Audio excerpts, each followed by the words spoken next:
and I had this film I wanted to make, and I said, I want to make that film. Like, it was a moment I was walking around, and I'm like, so I moved to Freeville, New York, above a garage, which is, I was sort of familiar with the area.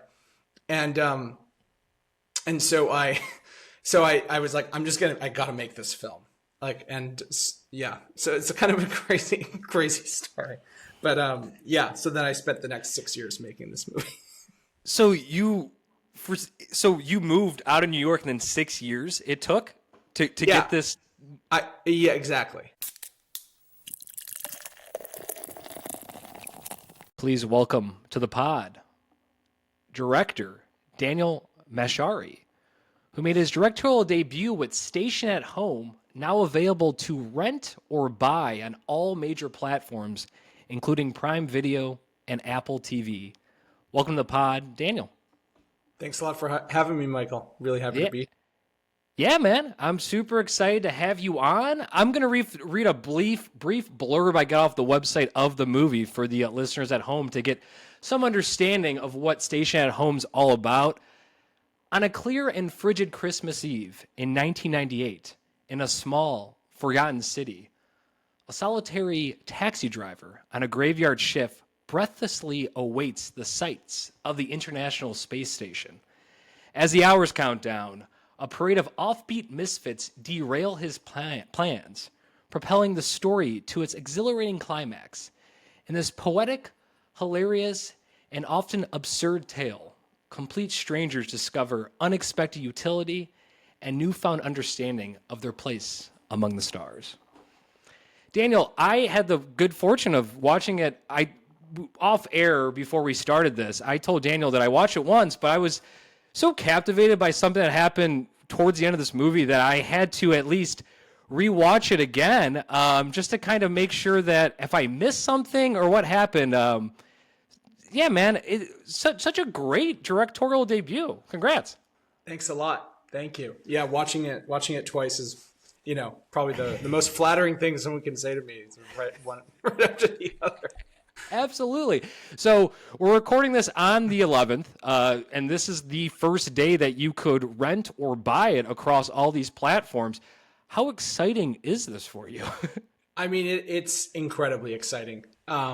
We've been working on this film for like 6-7 years. And, really? I have to give a huge shout out to the team that I worked with. I mean, I think one of the reasons you were able to watch it twice, which is, again, like one of the greatest things a filmmaker can hear, is I think the performances are just spot on. The actors I worked with are just phenomenal. The cinematography by Jackson Jarvis, again, one of my best friends as well. It really was a project that we came out of left field. Nobody knew who we were, what we were up to. We really just made a film that we all felt like we were on the same wavelength. And Binghamton, New York was really the initial inspiration of the film. So I can talk about any aspect of the process you'd like, because I'm yours. You hit on two of the questions I was going to ask. But I guess we'll start off with what were the inspirations behind this film? You said Binghamton, New York. If you want to explain on that. Yeah, definitely. So I was living in New York City at the time, and I took a bus from New York to Ithaca to visit friends, and we stopped in Binghamton, New York, and it's about 3 hours north of the city, and it was this cold winter night, and I was listening to the song "Dusk" by Duke Ellington. And then I stepped out to stretch my legs, and I looked over at this like abandoned building, this giant building on a train track. And something about the cold with that visual of the train track and the building, along with that music, it just gave me this, I don't know, it was like I was somehow spellbound. I don't know. I'm getting tingles even thinking about it, because like now we're releasing, but that moment was just this super inspiring moment where I just felt like I had the mood of the film, just the overall landscape of where this film took place. And then I imagined Eric Bjarnar, who I've made short films with in the past, playing the cab driver. I just imagined him as this like lone cab in the distance that you could kind of hear and maybe see as like a small figure. And and then from there, the story unraveled. That's awesome. So there had not been anything written yet, no idea of this movie until that moment. Not yeah, that was the first moment, and I have a saved copy of the page in my notebook, and I think it said something like black and white, Binghamton, cab driver, International Space Station, cold. I think that's about all I had. But something about all of that just felt like it like, I don't know, it just felt like a blanket of like a hidden story, a play. And Binghamton's one of these places. The Twilight Zone actually was birthed out of there. Oh, really? Yeah, because Rod Serling is from there, and there's even like a high school named after him. So I didn't know that at the time. I learned that as I was writing the film, and I'm like, oh, I guess it makes sense. There's something about the city that's just really, it's got this like balance of like it's real, but there's this sort of other dimension part of the city that to me was just, I don't know. I fall for that kind of stuff. I was just really taken by it, and yeah, the sound of the city too. Dude, the Twilight Zone connection adds to the spookiness of everything that you just said. That's super interesting, super cool. Were there any like films that come to mind that were inspirations while you were making this movie in general? No, I think it's I get asked this question a lot. I think it's just a normal sort of inquiry. I actually, like, when I was writing the film, I was like very myopic. Like, I was just getting really inspired by the city of Binghamton and the actors that I actually wrote. I wrote the film for 75% of the actors because I knew them and I worked with them in the past, and I just knew how talented they were and how they understood the mood of the film as well. So that I really didn't draw on anything consciously.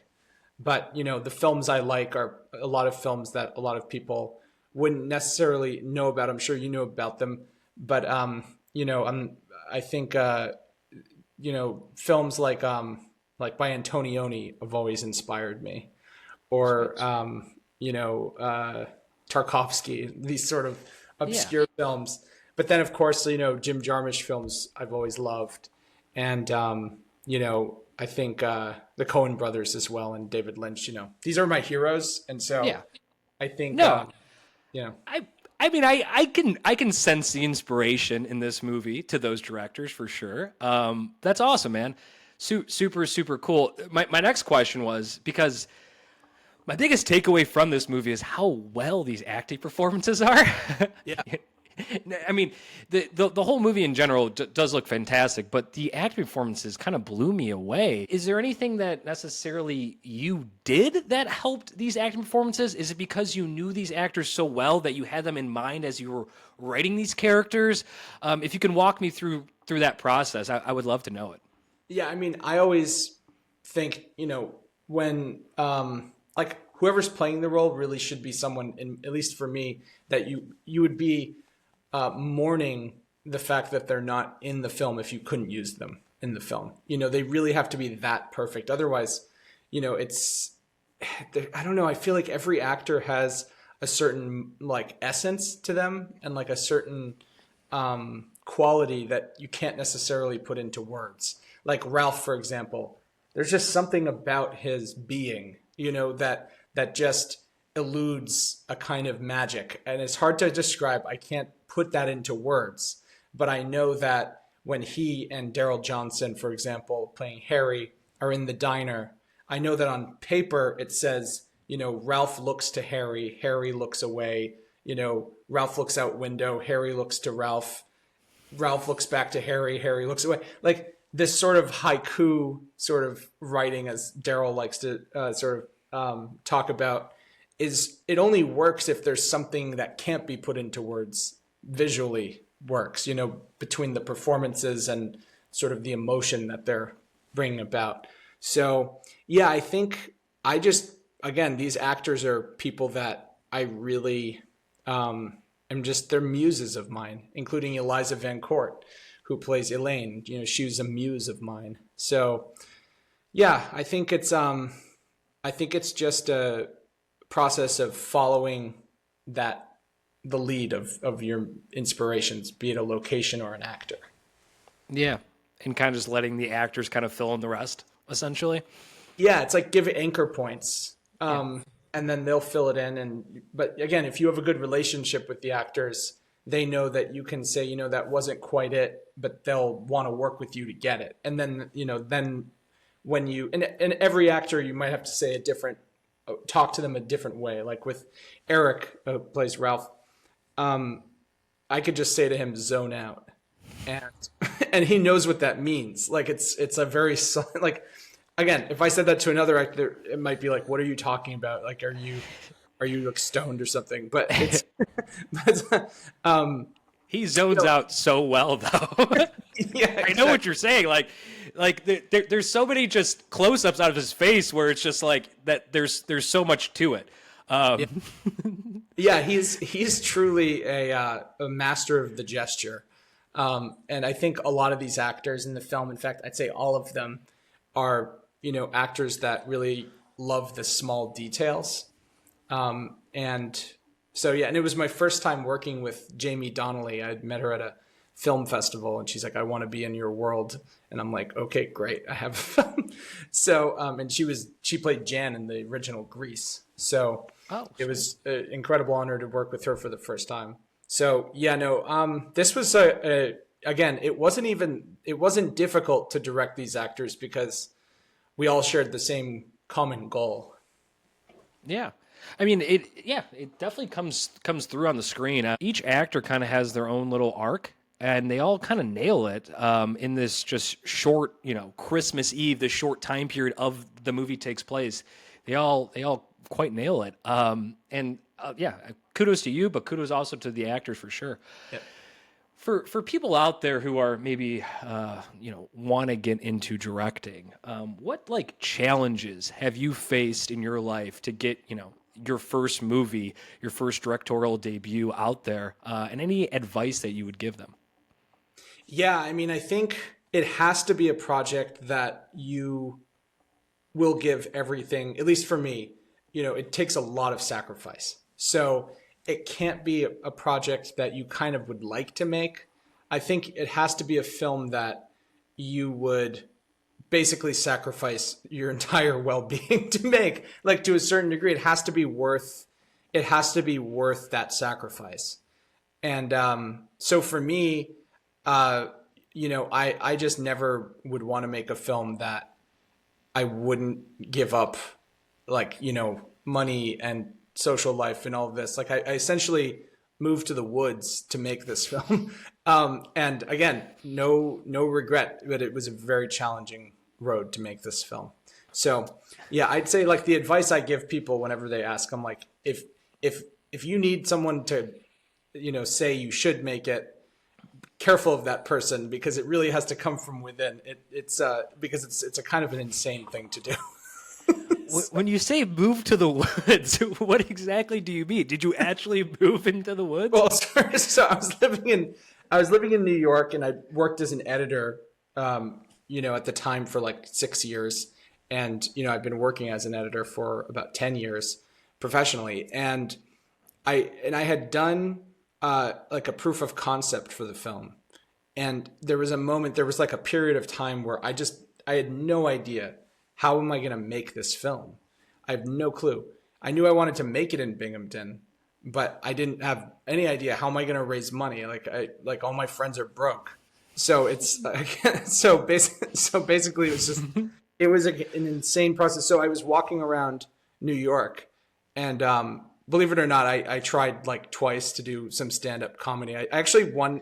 This was the night I had a good set. I did 5 minutes, and they actually said to me, you should come back.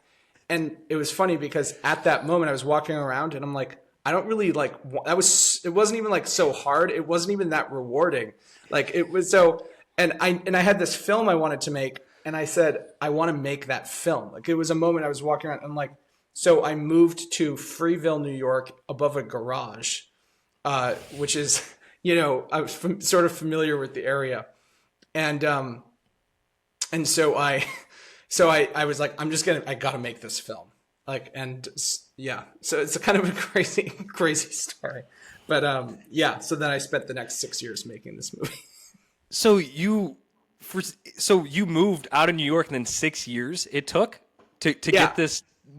Yeah, exactly. So I had like spent some other time in New York in that 6 years for work purposes as well.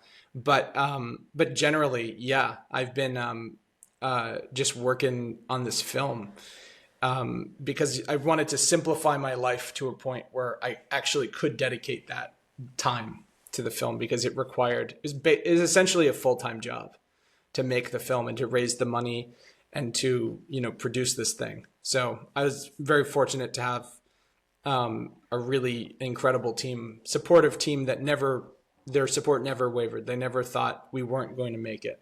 I think there were never any doubts, actually. It was just a question of, okay, here's what we have to do now. What's the next step? What's the next step? Because we loved the script and we loved the characters. I was just worried some of the actors would die. So I was like, I got to make this film before someone dies. Luckily, no one has.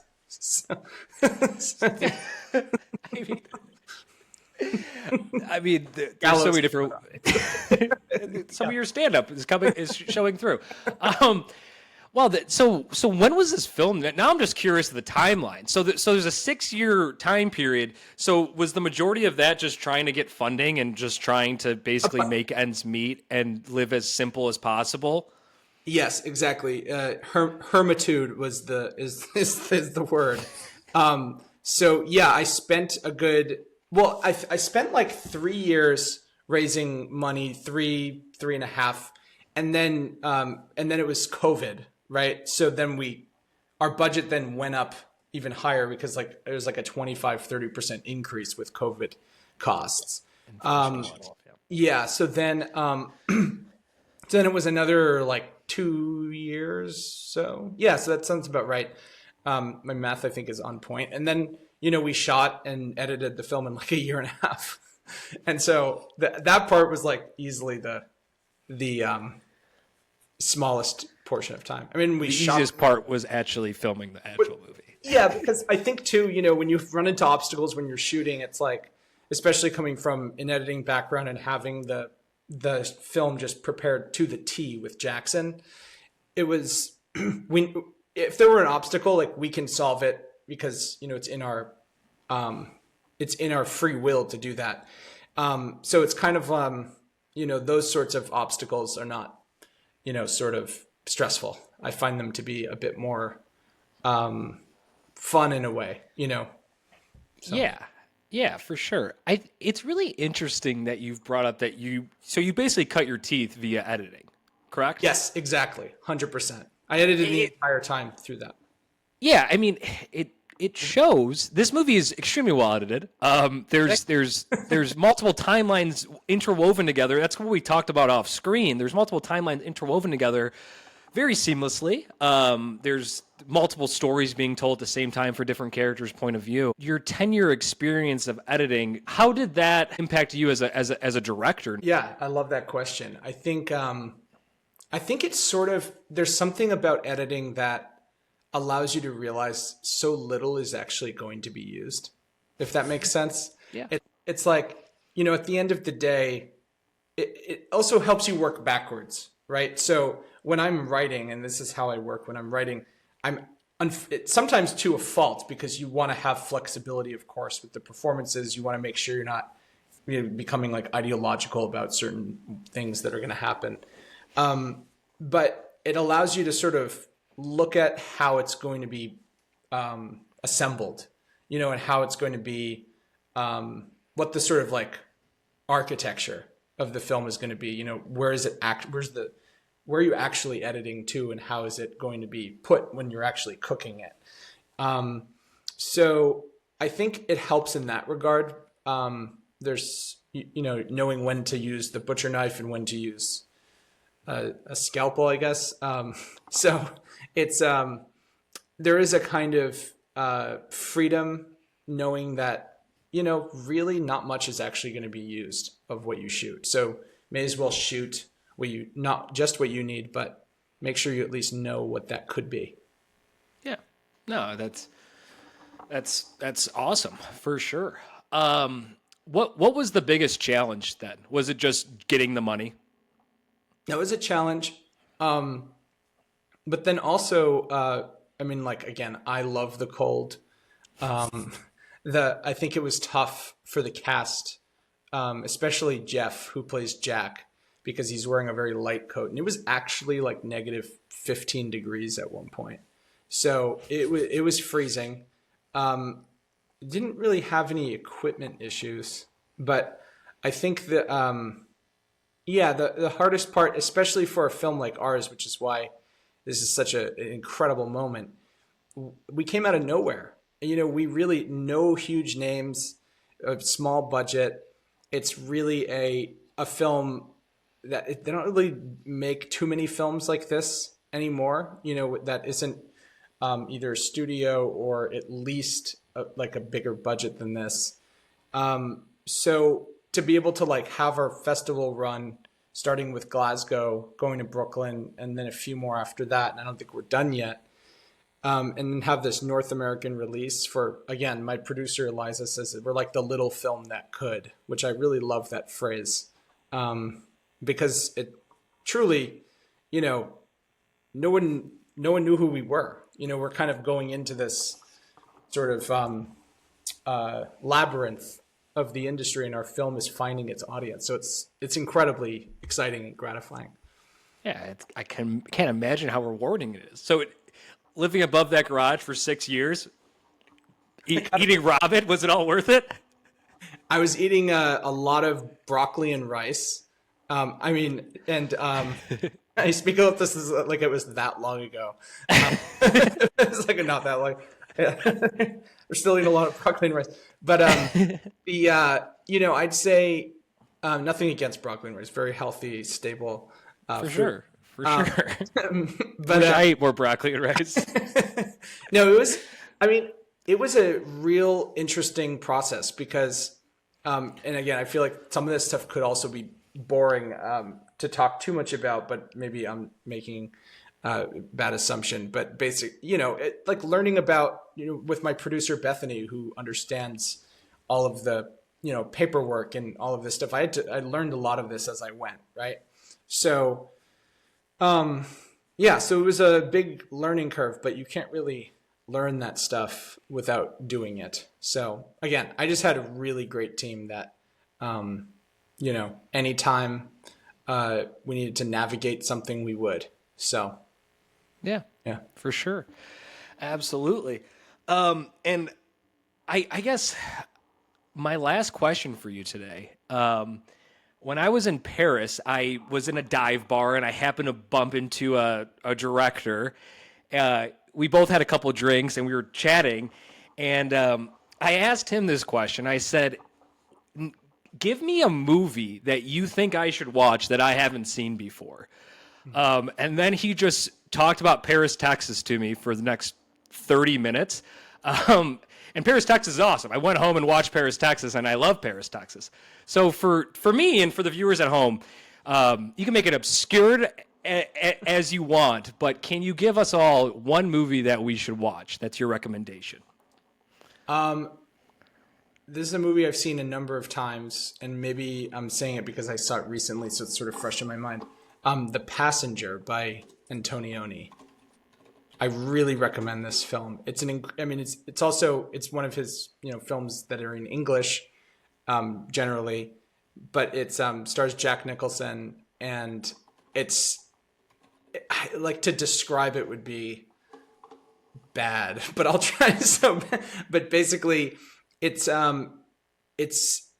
about Jack Nicholson plays this reporter, and he essentially takes the identity of a person he was working with in the country he was in. I think it was Chad, and essentially it's like this very existential film where he pretends to be this person and takes on all of the responsibilities of his life that he's figuring out as he goes.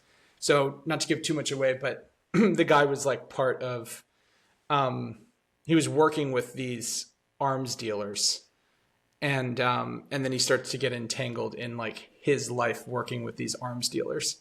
So It's really good film. So Sweet. The Passenger by Antonioni. Sweet. Yeah. I haven't seen it, so I'm super excited for it. That sounds awesome. It's awesome. Yeah. Well, Daniel, thank you so much for spending time with us. We really appreciate it. As I mentioned before, Station at Home can be rented or bought on all major platforms, including Amazon Prime and Apple TV. Daniel, thank you for sharing your time with us today. Thanks a ton, Michael, and everyone rate it on Rotten Tomatoes. It's super helpful for us. So, Hey, we're getting there. yeah, awesome.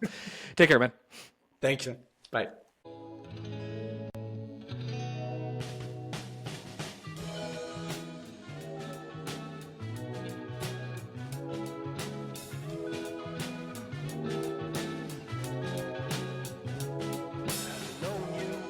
Sometime you exploded, drop a few lines. When I catch you through the static, Irish goodbye, what a classic.